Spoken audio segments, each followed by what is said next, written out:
Hello everyone, আজকে আমি আপনাদেরকে তৈরি করে দেখাবো viral recipe crunchy potato burger. এটা বাসায় তৈরি করেছি, সেটা আপনাদের সাথে শেয়ার করছি।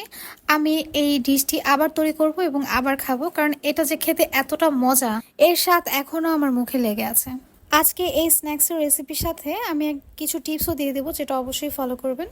বার্গারটি তৈরি করার জন্য আলু লাগবে। আমি এখানে সেদ্ধ আলু ম্যাশ করে নিয়েছি, আর তার সাথে অ্যাড করেছি ধনিয়া পাতা কুচি এবং কাঁচামরিচ কুচি, এবং দিয়ে দিয়েছি 1 চা চামচ পরিমাণ চাট মশলা। চাট মশলার সাথে জিরা থাকে, তারপরও জিরার ফ্লেভারটা একটু ইনহ্যান্স করার জন্য আমি আরও 1/2 চা চামচের একটু কম জিরা গুঁড়া দিয়ে দিয়েছি, এবং সাথে 1/2 চা চামচ পরিমাণ চিলি ফ্লেক্স অ্যাড করেছি।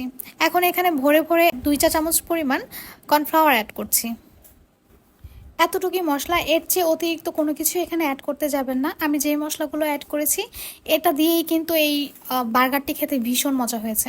আমি লবণ দিতে ভুলে গিয়েছিলাম, মোস্ট ইম্পর্টেন্ট থিং। তো আমি এখানে 1/2 চা চামচের একটু কম লবণ নিয়েছি, আর লবণ দিয়ে এখন খুব ভালোভাবে সব কিছু মাখিয়ে নেব। অবশ্যই খুব ভালোভাবে মশলার সাথে ম্যাশ করা আলুটাকে মাখিয়ে নিতে হবে। আলু ভর্তা যেভাবে তৈরি করা হয় ঠিক সেইভাবে। এখন আমি এখানে বার্গার তৈরি করার জন্য ব্রেড নিয়েছি। এখন এই ব্রেডগুলোকে এইভাবে করে কেটে নেব।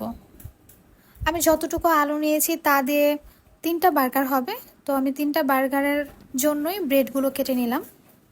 3টা বার্গার তৈরি করার জন্য 6টা ব্রেড লাগবে। এখন একটা ব্রেডের মধ্যে আমি টমেটো কেচাপ এভাবে দিয়ে দেবো, আর আরেকটা ব্রেডের মধ্যে আমি হোমমেড ম্যায়োনিজটা দিয়ে দিচ্ছি। এই ম্যায়োনিজটা খেতে কিন্তু ভীষণ মজা হয়, আর এটার রেসিপিও কিন্তু আমার চ্যানেলে আছে। আমার হাতের কাছে চিজ ছিল না, তাই আমি ম্যায়োনিজটা ব্যবহার করছি। তবে ম্যায়োনিজটা ব্যবহার করার ফলেও কিন্তু এই বার্গারটি খেতে খুবই মজা হয়েছে।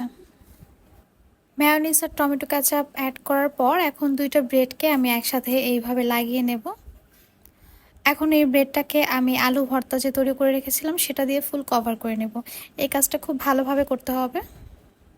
আলু ভর্তা তৈরি করার সময় অবশ্যই কর্নফ্লাওয়ার অথবা ময়দার ব্যবহার করতে হবে, তা না হলে তেলে ভাজার সময় এই আলুটা কিন্তু খুলে যাবে।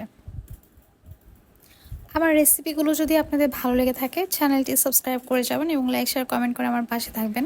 আলু দিয়ে ব্রেডটাকে ফুল কভার করার পর হাত দিয়ে চেপে চেপে এটাকে খুব ভালোভাবে সেট করে নিতে হবে, ঠিক এইভাবে। অবশ্যই এভাবে করে নেবেন, তা না হলে তেলে দেওয়ার পরে কিন্তু এই আলুটা খুলে যাবে। আমি এইভাবে করে 3টা বার্গার তৈরি করে নিয়েছি। এখন এগুলোকে ভেজে নেব। আপনারা চাইলে ব্রেড ক্রামের সাথে গড়িয়েও এই বার্গারগুলো ভেজে নিতে পারেন, তবে আমি এইভাবেই ভাজছি। প্রথম 2টা বার্গার ভাজার সময় আমি একটু ভুল করে ফেলেছিলাম, তাই আমি থার্ড যে বার্গারটা ভাজছি সেটা আপনাদেরকে দেখাচ্ছি। কি ভুল করেছিলাম সেটাও বলে দিচ্ছি, এতে করে আপনারা এই ভুলটা এড়াতে পারবেন। বার্গারটা দেওয়ার আগে তেলটাকে খুব ভালোভাবে গরম করে নিতে হবে, আর তারপর চুলাটা মিডিয়ামে রেখে এই বার্গারটা তেলের মধ্যে ছাড়তে হবে।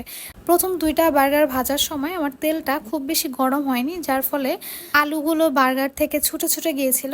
তবে এই ভুলগুলো আপনারা করবেন না। আর এই বার্গারটা কত পারফেক্টলি ভাজা হয়েছে দেখেন, কত সুন্দর দেখা যাচ্ছে। প্রথম বার্গার 2টা কিভাবে ভেজেছি সেটা দেখিয়ে দিচ্ছি, এতে করে আপনারা ভুলটা বুঝতে পারবেন। এই পর্যায়ে তেলটা কিন্তু খুব বেশি গরম ছিল না, যার ফলে আলুগুলো কিন্তু ছুটে গিয়েছিল। অবশ্যই গরম তেলে এই বার্গারগুলোকে ভেজে নিতে হবে।